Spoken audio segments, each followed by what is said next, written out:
A battle over the ballot is going to court and could have major implications in this year's election. The Green Party sued state election officials today over the decision not to allow the party's candidates to be on the ballot. Our Capitol reporter Michael Hyland is live in Raleigh. Michael, this is happening amid a criminal investigation. Yeah, the state election officials say they've identified some examples of fraud when it comes to the signatures the Green Party submitted to get on the ballot. But the Green Party says they're being targeted by Democrats who are concerned that they're going to pull votes from them in the upcoming election.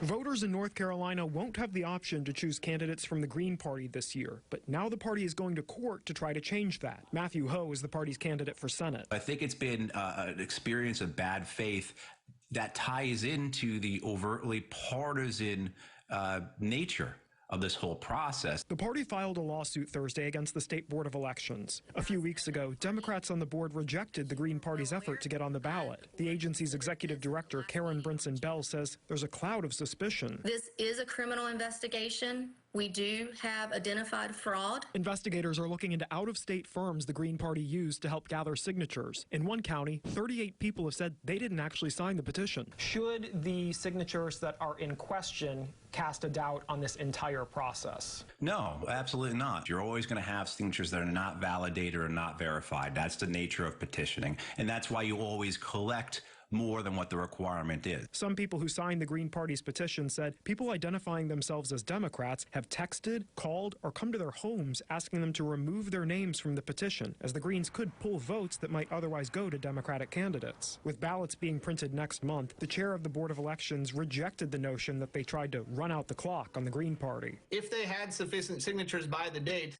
I personally would be supportive of them being on the ballot. The two-party system is undemocratic, and it's corrupt, and it's harmful, and this is what we're trying to change.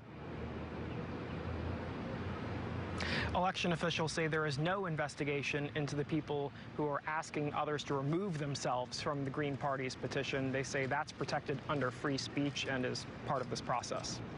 Live in Raleigh, Michael Hyland, CBS 17 News. All right, Michael, thank you.